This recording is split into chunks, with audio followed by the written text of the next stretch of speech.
आप सभी को प्रणाम। जय हिंद। जो देश 1947 में भारत से अलग हुआ,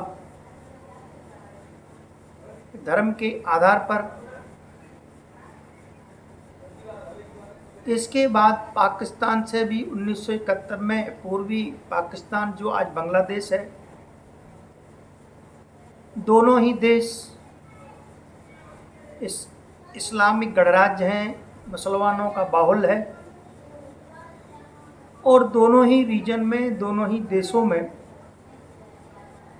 भयंकर अराजकता, गृह युद्ध जैसी स्थिति दोनों ही क्षेत्रों में, दोनों ही देशों में है। जिस पर पार्टी को लेकर के, धर्म के आधार को लेकर के पाकिस्तान अलग हुआ और पाकिस्तान से 1971 में बांग्लादेश अलग हुआ, आज पुनः दोनों देश, दोनों ही मुस्लिम बाहुल क्षेत्र, दोनों ही पुनः सुलग रहे हैं। उनमें विद्रोह, अशांति, टकराव चल रहा है।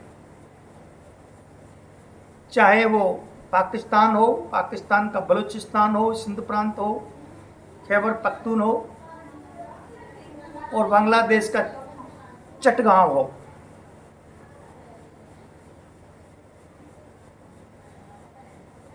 और दोनों ही देशों में स्वतंत्रता की मांग, आज़ादी की मांग बड़ी तीव्र गति से चल रही है। हम देखते हैं कि आए दिन बलूचिस्तान में विस्फोट, दंगा फसाद और पाकिस्तान की सेना को मार भगाया जाता है और अधिकांश हिस्सों पर BLA ने शहरों पर कब्जा कर लिया है और पाकिस्तान की सेना को खदेड़ दिया है। यही हाल सिंध में है और यही बांग्लादेश के चटगांव में है। चटगांव भारत के सीमा पर स्थित है। दक्षिण पूर्व में एक प्रशासनिक क्षेत्र है, बहुत बड़ा क्षेत्र है, जिसकी सीमा है वाक्स, बंगाल की खाड़ी और पहाड़ियों से लगती है, त्रिपुरा से लगती है। और ये चटगांव 11 जिलों से मिलकर बना हुआ है। इसकी आबादी 50 से 60 लाख है और ये 168.1 वर्ग किलोमीटर में फैला हुआ ये पूरा रीजन, क्षेत्र आज़ादी की मांग कर रहा है। अगस्त में जिस तरह से बांग्लादेश की प्रधानमंत्री को अपदस्थ किया गया, शेख हसीना को हटा करके वहाँ अमेरिका की कठपुतली यूनिस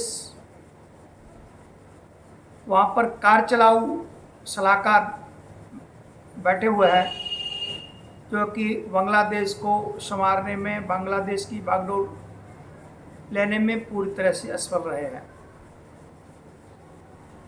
जैसे ही वो बांग्लादेश के सलाहकार बने और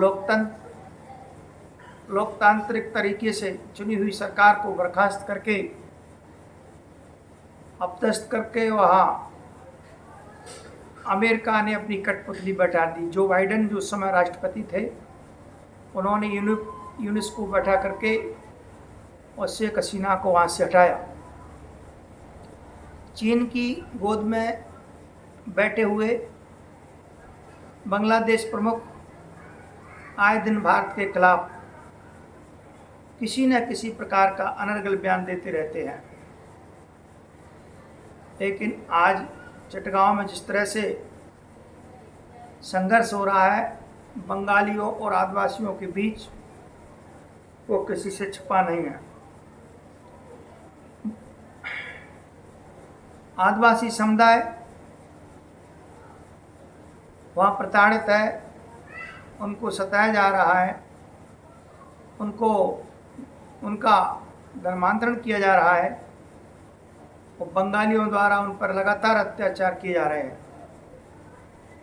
चटगांव भारत में मिलने के लिए तैयार है और भारत की सीमा से लगा हुआ, त्रिपुरा की सीमा से लगा हुआ है।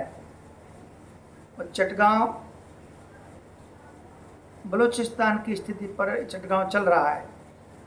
जो प्रोटेस्ट और आंदोलन स्वतंत्रता के लिए, आज़ादी के लिए बलूचिस्तान में हो रहे हैं, ठीक उसी प्रकार पश्चिम बंगाल के चटगांव में भी आंदोलन चल रहा है।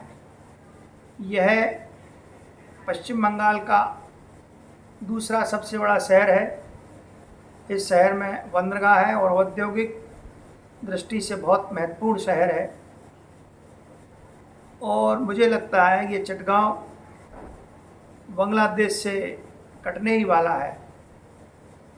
वहाँ काफ़ी दिनों से आंदोलन हो रहे हैं कि चटगांव को स्वतंत्र किया जाए, आज़ाद किया जाए। उनके साथ पक्षपात हो रहा है, भेदभाव हो रहा है। वहाँ की सेना, वहाँ की सरकार, बांग्लादेश के लोग चटगांव निवासियों से, आदिवासियों से लगातार भेदभाव और पक्षपात कर रहे हैं। चटगांव वैसे भी भारत के लिए बहुत महत्वपूर्ण है।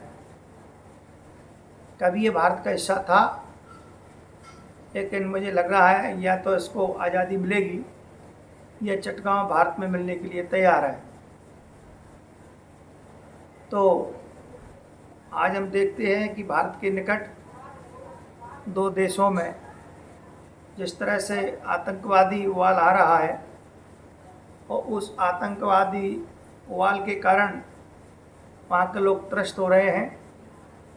और त्रस्त होकर के वहाँ की आवाम, वहाँ की जनता, चाहे बलूचिस्तान हो या चटगांव हो, पाकिस्तान का बलूचिस्तान, बांग्लादेश का चटगांव, दोनों ही आज़ादी की मांग करके और भारत के समर्थन की गुहार लगा रहे हैं। भारत से समर्थन मांग रहे हैं और भारत से सहायता मांग रहे हैं।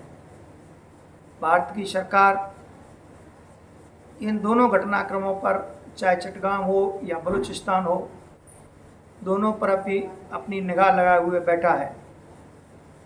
और भारत एक एक घटनाक्रम पर अपनी निगाह लगाकर बैठा है। और सरकार दोनों ही क्षेत्रों में अपनी गतिविधियां, अपनी सक्रियता बढ़ाए हुए है। और मुझे लगता है कि ठीक बलूचिस्तान की तरह ये चटगांव भी आने वाले समय में एक स्वतंत्र देश बनेगा या फिर भारत में ये विलय हो जाएगा।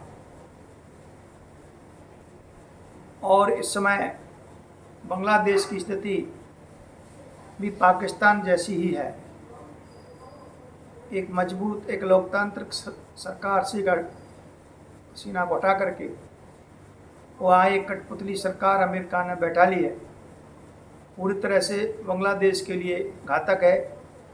और बांग्लादेश इस निकम्मी सरकार को हटा करके वहाँ तत्काल उसको चुनाव कराना चाहिए। आज के विषय में इतना ही। कल किसी विषय को लेकर के फिर आपके सामने आऊँगा। तब तक के लिए जय हिंद, जय भारत, जय श्री राम।